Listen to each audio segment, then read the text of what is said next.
இது என்னோட ID card.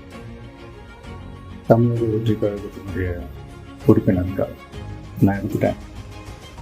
பிறப்புக்கும் எல்லா உயிருக்கும் அப்படின்ற ஒரு அடிப்படை சமத்துவ கொள்கையை ஃபாலோ பண்ணி வரப்போகிற சட்டமன்ற தேர்தலை நோக்கி என்னோட பயணத்தில் இணைஞ்சி மக்கள் பணி செய்ய நாங்கள் ஏற்கனவே வெளியிட்ட எங்கள் கட்சியினுடைய உறுதிமொழியை படிங்க.